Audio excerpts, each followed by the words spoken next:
Gordon backed down angrily into the shed. "Trucks," he grumbled. "I'm an express passenger engine. I should not have to pull them. They hold me up on the hill and then try and derail me on the other side. And to add to that, one of the stupid things derails itself on some points, and the Fat Controller blames me for it." "And with good reason," replied Bear, who backed down into the berth next to him. "The signalman didn't set the points in time. I'll let the Fat Controller know next time I see him, but you, Gordon, should know better than to act like royalty every time you have to pull trucks." Bear and Edward gave each other agreeing looks. Gordon noticed this. "And what makes you so wise, you mainline menace? You think you're better than all of us?" he said rudely to Bear. Began Bear. "You're all the same, you B-12s. Nothing but trouble, the whole lot of you," Gordon carried on. Edward gasped. He expected James to say something like this about diesels, but he never knew Gordon shared the same views about a particular design of steam engine. "Now see here," began Bear, but Gordon cut him off.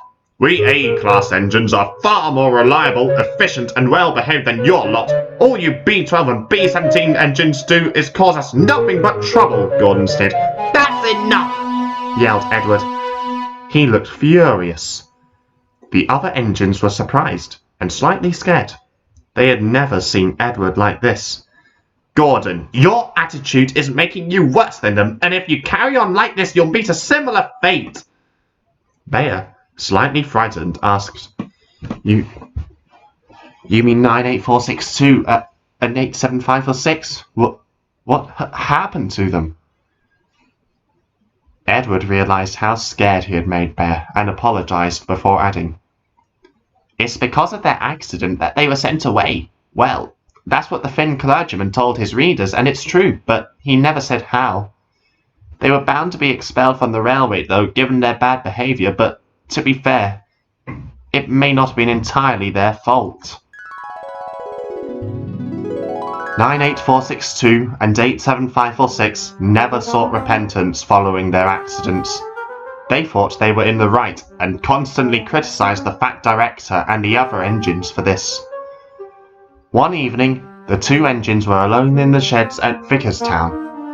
"I should be pulling high-speed expresses, not slow goods. I'm clearly too good an engine for this park railway," said 98462. "That makes two of us," agreed 87546. "I should be in use, not standing in the shed collecting dust like that relic Edward should be doing." Then, an idea flew into 98462's funnel. "You're confined to the shed, you say? Listen, I've got an idea to get you out. We'll show that fat idiot what we can do." The next day, when the shed foreman came, 98462 told him that 87546 was to be let out. "It's director's orders," lied 98462. "He came by this morning in a hurry and told me to let you know." The foreman, suspecting nothing, sent one of the workmen round to 87546's crew's houses to let them know. It was only when both engines had left for work that he had started to feel that something was wrong. Surely the Fat Director would let him know immediately if an engine was to be let out of the shed, instead of asking an engine like 98462 to tell him. However, he had just heard that Henry had broken down again, so he decided not to think about it anymore. He might have stopped the accident if he had. Edward was shunting in the yard outside Vickerstown that day when the signalman ran up. He pointed to two coaches standing outside his signal box. "Can you move these coaches to the other loop, please?" he asked. "There's an empty train of coal trucks due to come in to make way for a local passenger train, and they're both on the same line." "Right away," said Edward as he reversed onto the other line and coupled up to the coaches. They both had names on their side which read Annie on the coach facing him and Clarabelle on the coach behind her. Where are we going? Twittered the coaches. "Just onto the other siding. We have to make way for two other trains to come through," Edward replied. "Oh, such a shame," replied Annie. "We never go anywhere these days," added Clarabelle. "Well, maybe one day you might get lucky," laughed Edward. At At Vicarstown, Thomas had just finished shunting a local train for 87546. It had originally been for Henry, but he had just been told of the last-minute change in engines. Unfortunately, the only coaches available were old ones, which were gas-lit. It was still early in the morning, and the passengers had just started to arrive. They weren't too keen on having to travel in old coaches, who were clearly due for an overhaul, but were in a hurry for either work or school, and so boarded the train regardless. Thomas had had his doubts about the train he had just assembled, but there were no coaches left in the yard until Gordon came in with his express from Barrow-in-Furness, and Edward was due to fetch some new coaches from Crovan's Gate. Just then, 87546 backed down onto his train. "Pooh!" he exclaimed. "Smelly old coaches. I'd rather have new ones any day." He was soon followed by 98462. "Saw you needed a bit of help," he said. "We real engines must stick together." Thomas was confused. "Aren't you supposed to be in your shed, 87546? And last I heard, you were banned from pulling trains. And shouldn't you be taking your express goods now, 98462? "Shortage of engines, and it's too heavy for one," 87546 said quickly, hoping the fact director hadn't heard them. This was partly true, given Henry's breakdown, but Thomas didn't realise 87546 was lying to him. The guard blew his whistle and waved his green flag. "Come on, come on, come on!" barked the two engines. The coaches groaned and creaked after them. They had heard about what had happened the last time 87546 had taken a passenger train, and were not too keen on having him take them out. Soon they were racing along the main line. "Come on, come on, come on!" urged 87546. "He's at it again," groaned the driver. "Any other engine would surely have learned their lesson by now," agreed the fireman before muttering, "He'll be the death of us one day." Bridges and houses flashed by, and soon they were nearly at the yard where Edward was shunting. Meanwhile, Edward had just shunted Annie and Clarabelle into the loop on the down line towards Vicarstown, when Neil, one of the old Sodor and Mainland engines, bustled past with a train of ballast trucks. Every wise engine knows that ballast trucks are the most badly behaved, and Neil was clearly having trouble with them. Neither of them could hear the trucks very well when they were approaching, and tried to ignore them when they arrived, but they did hear a lot of impolite name-calling going on between him and the trucks. The ballast train halted next to Edward. "Having trouble, Neil?" asked Edward kindly. "Aye, yon trucks again. I've had enough of their havers," Neil replied. Eagle pulled in with some empty coal trucks onto the loop next to the signal box, but just as the signalman ran up. "Neil, there's an express due in on your line. You'll have to move onto the other line to make way for it," he said. Edward spoke up. "Please, sir, may I take the train over for Neil? He's having far too much trouble with his trucks, but I can handle them." "Very well, but be quick," replied the signalman. Neil uncoupled and moved forward, and Edward left Annie and Clarabelle. Once Neil had moved into the sidings where the two coaches were, the signalman changed the points so they were set for Gordon to pass by. This meant that all four lines were in use. This was not usually encouraged on a railway, but exceptions had been made, since Gordon, 98462 and 87546 were pulling express trains. Both were running late. Gordon had been delayed due to some maintenance on the line, and the other two had been halted by another signalman, with the fat director standing next to him outside a signal box. He hadn't been too happy to hear that 87546 had lied to everyone, nor that 98462 was pulling passengers when he was forbidden to do so, and had told them to finish their passenger train and leave the railway. The routine was that one engine would be shunted onto one line to make way for a late train to run through, and then, while a third train had been halted, move onto another line once it was clear. This would ensure a clear line for the third train. While it would cause some delays, it was the only safe thing to do in this situation. The trouble was, at that same time, the signalman had gone off duty, and another signalman had taken over.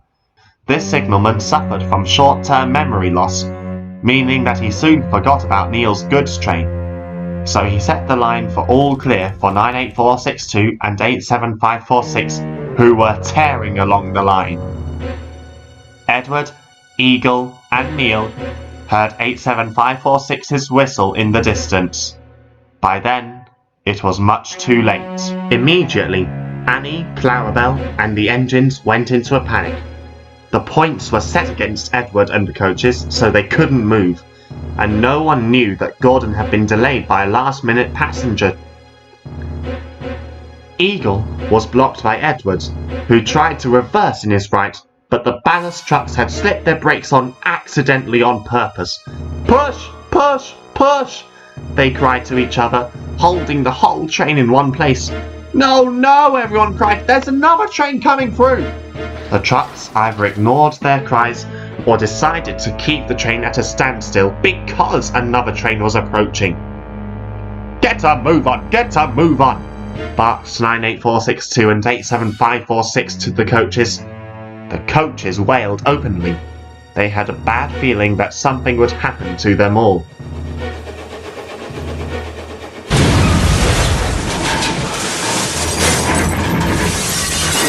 Scraping of metal against metal could be heard from miles around, as could an almighty crash! Eagle, Edward, and Neil opened their eyes in just enough time to see what was left of 98462 and 87546's train strewn across Edward's and Gordon's line. They quickly shut them again as Gordon raced through, hit the wreckage and derailed, himself and his coaches scraping Annie and Clarabelle's paint, while the passengers screamed in panic. Worse followed. A faint burning smell could be smelt everywhere, and soon the yard was in a raging inferno. Screams were heard as passengers trapped in the flames tried to escape but failed.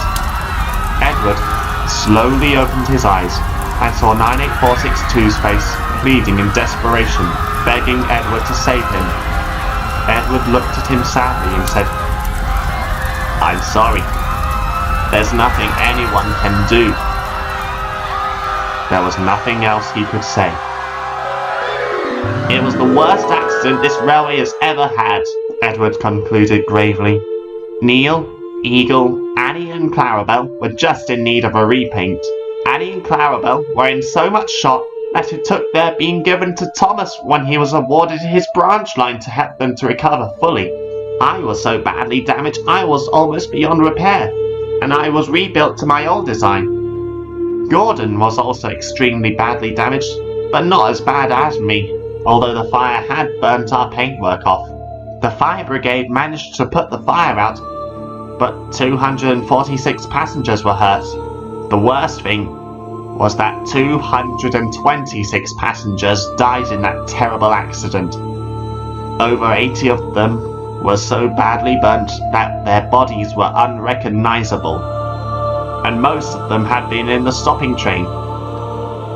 It eventually also turned out that the impact had broken the couplings on some of the coaches at the end of the train, and those coaches just rolled in the opposite direction. Thomas took them back to the big station, while another engine helped clear up the mess. But worst of all was the sorry condition of 98462 and 87546, both of whom stood in front of me, beyond repair and dead. So, Gordon, unless you want to end up like them, I suggest you change your attitude. "Pah!" huffed Gordon. "Those two were foolish and despicable, just like that thing next to you, and unlike me. Roll yourself on the scrap heap, demon. You're nothing but trouble, you and all your design." Edward and Bea gasped. Gordon was proud, but not usually this rude. Bea was stunned to the point of tears. "Then I hope you get what's coming to you," he replied tearfully, as Gordon rolled away to take his evening express. Bea, seeing this, consoled Bea, while Edward rolled out of his siding to take his passenger train for his branch line. He had a few things he wanted to say to Gordon in privacy.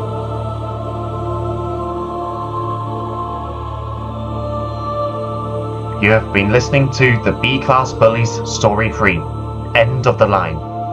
It was written and read by TARDIS9. The music was by Mike O'Donnell, Junior Campbell, S.A. Music, Kevin MacLeod, and Scarlo Irenaeus. The sound effects were provided by YouTube. The producer was TARDIS9. Thomas and Friends is copyright Mattel Incorporated.